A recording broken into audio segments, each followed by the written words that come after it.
Peptic আলসারে প্রচুর রোগী এবং দুর্ভাগ্যজনকভাবে এটার কারণে চিকিৎসা না করে সবাই দেখা যাচ্ছে শুধু নিয়মিত গ্যাসের ওষুধ খাচ্ছেন। এটা কখনোই উচিত না। কারণ গ্যাসের ওষুধের অনেক সাইড ইফেক্টস আছে।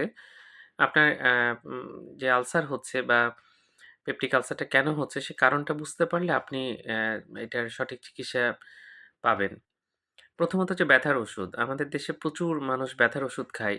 ঘাড় ব্যথা, মাথা ব্যথা, কোমর, হাঁটু ব্যথা এসবের জন্য ওষুধ খায় এবং এদের মধ্যে কিন্তু পেপটিক আলসার হওয়ার চান্স অনেক বেশি থাকে এবং পেট ব্যথা, বমি ভাব, এরকম একটা অস্বস্তি পেটে সবসময় এরকম থাকে।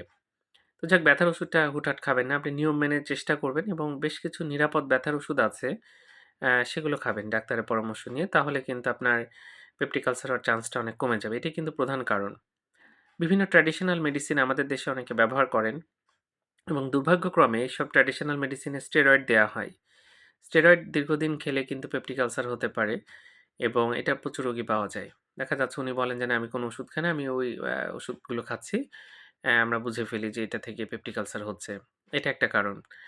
আম খাবারের সাথে যদি একটা ব্যাকটেরিয়া আমাদের ভেতরে যায়, হেলিকোব্যাক্টার পাইলোরি বলি। এই ব্যাকটেরিয়াটা কিন্তু পেপটিক আলসার করতে পারে এবং আ এটা টেস্ট করে বোঝা যায় যে ব্যাকটেরিয়া দিয়েই হচ্ছে কিনা।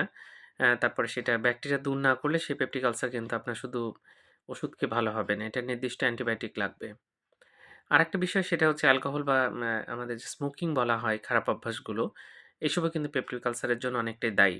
তো সেসবের কিন্তু বন্ধ করতে হবে। আপনি যদি এসব বন্ধ না করেন আপনার আলসার ক্ষত কিন্তু ভালো হবে না এবং আপনি জটিলতায় পড়বেন।